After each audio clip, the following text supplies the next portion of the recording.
stood in the last general election in Pavilion and is now the candidate in Kemp Town. I'm so keen to have Nancy as an MP that whereas I was living in the Pavilion constituency, I have now moved into the Kemp Town constituency. You can count on a good speech from a committed socialist who's fighting an appalling Tory MP and has every chance of getting him out, I think, at the general election in 2015. And according to my notes here, Nancy tweets us at Nancy_Platts. I bet you wanted to know that. Nancy. Thank you very much. Can I say thanks to everyone for coming along tonight, and can I start by welcoming the NUP to our beautiful city of Brighton and Hove. You're very welcome here. Brighton Kemp Town is a marginal seat. It stretches from Moulscombe down to the marina, and from Palace Pier out to Peacehaven, so it's about 6 miles worth of coastline. It's a diverse population, but sadly, within the parts of our constituency, nearly half of our children live in poverty, and that's very central to what I want to talk about this evening. I come from a fairly normal background compared to most people going into politics. I didn't go to university, I haven't worked for an MP, a think tank, or been a special advisor. And when I knocked on the door the other day and somebody kind of complained about, the background of MPs and they've all been to Oxford, and I did my little spiel like that, he said, "Oh my God, you're one of the real ones then." So I grew up in a working class family in South London. There wasn't a lot of money to go around. And my parents' view was very much that education was the route to a better life. That was the way you climbed up the social ladder. Unfortunately, they couldn't afford for me to go to university. But that was in the era when the public sector used to train people. So I was interested in Paul's comment around the role of business. As far as I'm concerned, the role of business in education is when they recruit people, they offer apprenticeships and training opportunities, and that should be taken as read. Now, because I went to work for the Fire Brigade and they had a policy of education and training, I was actually able to study for a degree level qualification in evenings and weekends. And for me, that gave me a bit of a second chance. And it also tells me that it's not about ability, it's often about money, whether you can afford to get an education. Now, one thing I'm sure we all agree on is that education, and a good education, is what's important for children, and alongside health, I think education is one of the most important policy areas. It's good for individuals, it's good for society. That's how we generate the wealth that I want to use to pay for decent public services.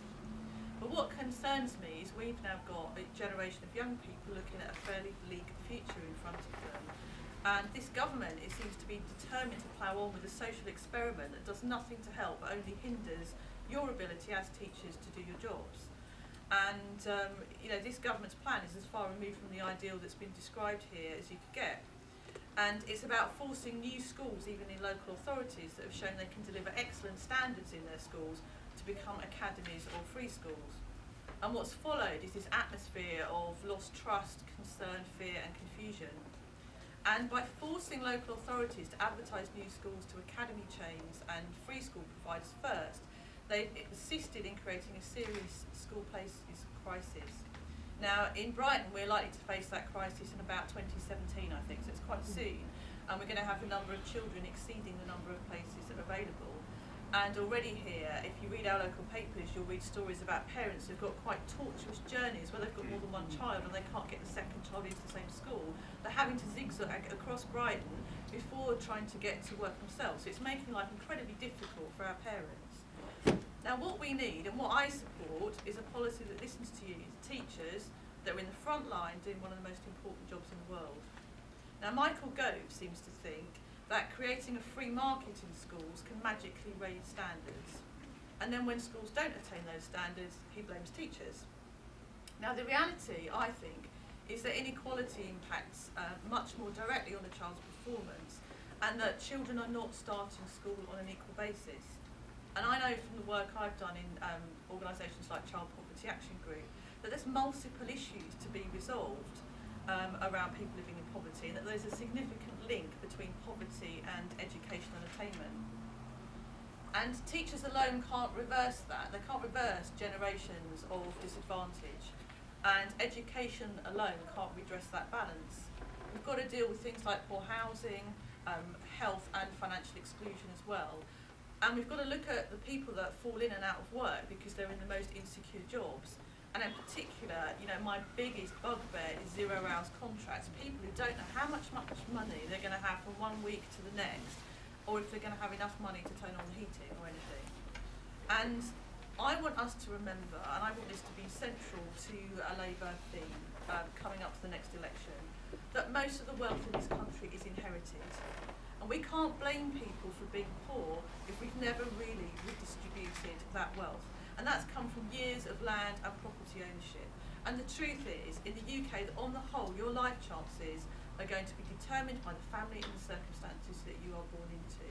And a few years ago, the Institute of Public Policy Research did a report on this, and they showed that the most likely thing to increase someone's social mobility was home ownership. It's property ownership, and the wealth that generates is going to be much more than you can earn in your lifetime usually. Now, ghost policies also ignore, and I think Paul referred to this, the very significant impact that good quality early years childcare and education can have on improving life chances. And for you to do your job, we need our children going to school ready to learn. And one of the head teachers that I was talking to recently was saying to me that because of the way that the education is structured and admissions to schools is structured, she ends up with most of the poorer children going to her school and they're not ready to learn, therefore her Ofsted reports are worse, and therefore she gets blamed for that lack of education attainment. And that link between inequality and poverty in education is just not being addressed by this government. And I'd worked at Daycare Trust and campaigned and succeeded in getting a government commitment to a Sure Start Children's Centre in every community. And those same children's centres are now being closed down or access restricted by Gove's government. The other thing I want to see is a focus on the type of education that children get, a focus on skills-based training. I think would be better to prepare children for what's an ever-changing world, and not to purely focus on academic achievement. And employers are looking for people with skills, and we don't want everything to be based on that end-of-year exam. And if you put yourself in a place now of a teenager, you've got enough things to worry about, that added pressure of being told your whole life and future depends on succeeding in those exams at the end of the year. And I speak very much from the heart here as someone who went through that old A-level system where you worked your socks off for 2 years, and then if you didn't do so well at the end of that 2 years and you had a bad day like I did, and you lost one of your A-levels effectively, that's 2 years of work wasted. And again, when you think of the school term and the way it's structured, by the time I found out I'd failed, I was already at work. It was too late. It was too late to go back to school. And that's it then. That's your qualifications on your CV that are damaged. So I want to see emphasis on practical skills and coursework again, rather than just the exam at the end. The other thing I want to see from Labour education policy is this recognition of inequality, and I'm giving the 2-minute warning. Okay, I'm going to move on quickly. Let me just talk a little bit about what the Labour government got right. It's really important. In the decade from '97, the Labour government did help train and provide 35,000 more teachers. We created 1,000 more new schools and refurbished crumbling schools that have been left neglected for years by the previous Tory government. And we did increase teachers' pay, and we helped attract more candidates, and we reduced the pupil-to-teacher ratio in schools so that students had more access to personal learning. And that did increase standards. However, I believe that Labour was wrong to create academies, and that's a line I've always held. It's something I've always said. I think it undermines the role of local authorities in planning and providing for the needs of all children. Now, yes, unfortunately, Labour brought in academies, but their agenda was about removing what they saw as substandard schools away from local authorities that had failed to improve the attainment of pupils, whilst leaving those who were performing well to do so.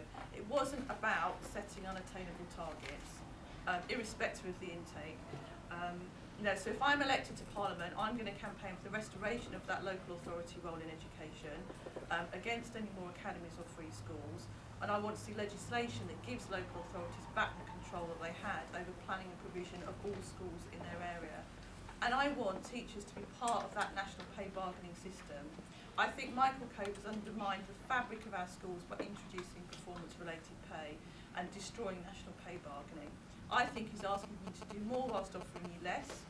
I think he's forcing schools to focus on pay negotiations instead of teaching children. And I don't think teachers should be on a separate set of pay scales just because they're in an academy or a free school. I don't think they should be allowed to opt out from national bargaining. So my promise to you is to campaign for an excellent education policy that lets local authorities plan and provide for the needs of all children and trusts teachers to teach. And I want to use my life and career experience to demonstrate why that policy should be based firmly on the reality we face in this country, the shocking inequality and how that impacts on the education of so many children. Thank you.